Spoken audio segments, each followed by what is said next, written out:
Yun guys, magandang gabi nga pala sa inyo lahat. At muli ako'y nagbabalik para mag-share ng mga ideya, mga knowledge patungkol dito sa ating mga motor. So ngayon kung makikita nyo, meron tayo ditong domino switch. Ito yung ginagamit natin sa mini driving light.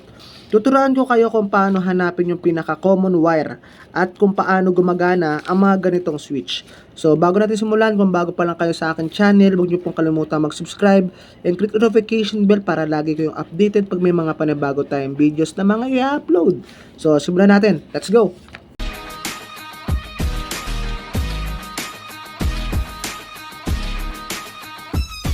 So sa domino switch, meron kayong makikitang kulay black, kulay brown, kulay blue. Ba't ibang uri naman ng wire yan pag bumili kayo ng domino switch? Yung iba merong green, yung iba merong brown, merong black. So iba't ibang wire naman yan. Pero ang pinaka-importante dito, kailangan natin mahanap yung pinaka-common wire ng ating domino switch. So ano nga ba yung common wire? Ito po yan. Meron tayo ditong ginawang diagram. Common wire, ito po yung pinaka-supply. Ito po yung pinaka-live. So, for example, dito nakalagay ang high beam. High beam, kunwari. Okay. Yan, kunwari, may nakasulat dyan, may ano dyan, high beam. So, pag pinindot nyo ng pababa, mapupunta yung pinaka-supply papunta doon sa high beam.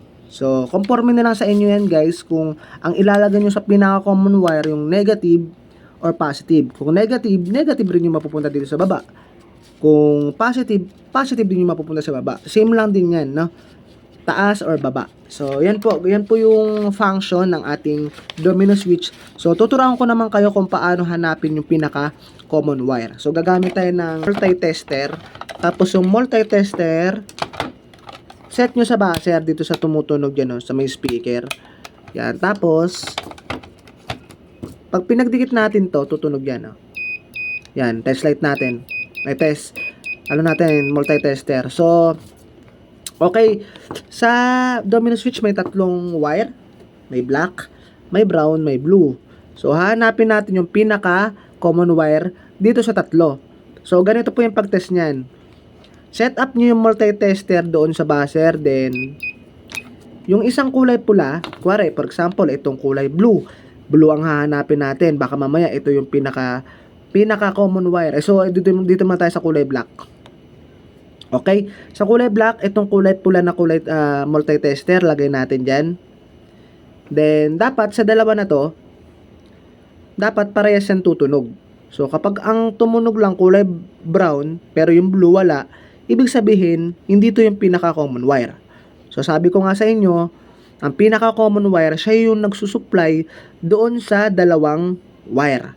So, yan yung function ng ating domino switch. So, try natin. Okay. So, itong black, itong kulay pula nakalagay dito sa kulay black na wire. Kasi ito ngayon hahanapin yung pinaka-common wire. So, sa dalawa na yan, kailangan dapat merong tutunog. So, lagay natin tong black sa kulay brown. Okay, tapos, testingin natin. Down, dapat tutunog. Pasensya na, medyo malabo. Hindi gumana yung down. So, ibig sabihin, hindi yan. Next, taas natin. Hindi rin. So, ibig sabihin, hindi ito yung pinaka-common wire, yung kulay black. So, lipat tayo dito sa kulay brown. Itong test light na kulay pula, ilagay natin dito sa brown. Then, dapat may tutunog dyan, parehas. So, pag tumunog, isa lang, ibig sabihin, hindi pa rin ito yung pinaka-common wire. So, lagay natin sa kulay blue yung tester na kulay black. Then, testing natin. Wala. Up. Yon. So, ibig sabihin, tumunog. So, dapat itong kulay black, di ba nilagay natin yung test light dito sa blue. Dapat ito, gagana rin to. Dapat may tutunog din. So, ganito yan. Lagay natin black sa black na wire. Then, dapat kabilaan, dapat may tutunog. So, taas, wala. Wala. So, ibig sabihin, hindi ito pinaka-supply at hindi ito pinaka-common wire. No? So, tapos na tayo sa black and brown. Malamang sa malamang, ang pinaka-common wire niya, itong kulay blue. So, testing natin. Yung test light. Yung multi-tester, ilagay natin dito sa kulay blue. Itong kulay pulang multi-tester Then itong dalawa na to, malamang sa malamang gagana yan. So yung test light na kulay itim, lagay natin sa brown. Okay? Lagay natin sa brown. Pasensya na, hindi nyo makita ipit natin sa kulay brown. Then try natin kung tutunog sa ano na yan. Okay? Baba. Wala. Taas. Yon. So meron. Meron Okay? So dapat itong kulay black, dapat pag nag-down tayo, kasi kanina yung taas meron ito yung kulay brown Pag nag-down tayo, dapat tutunog. So ibig sabihin, pag ganun nangyari, common wire nito ay kulay blue. Okay? So ayan, lagay natin, then baba. Tutunog dapat. Okay? Diba? Okay.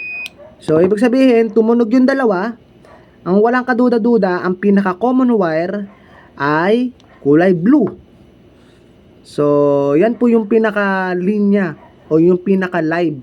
So, bahala na kayo kung ano ilalagay dyan. Kung positive ng ating baterya. Ang lalabas dito sa dalawa, positive ng ating baterya. So, pag naglagay kayo ng pag naglagay kayo ng negative, ang lalabas sa dalawa, negative. So, ganun po yung function ng ating domino switch. Sana meron kayong natutunan at sana'y naintindihan ninyo ang ating YouTube channel, ang ating tutorial dito sa ating domino switch. Bago natin tapusin ang ating video, maraming salamat nga pala sa lahat ng mga patuloy na sumusubaybay at sumusuporta sa ating YouTube channel account at naway pagpalain po tayo ng Panginoon Diyos at wag po kayong magsasawang panoorin. Tuloy po tayong magbibigay ng mga knowledge, mga kaalaman po tungkol dito sa ating mga motor. So, sana meron kayong natutunan ngayong tutorial natin at maraming salamat sa inyo. Hanggang sa muli, paalam.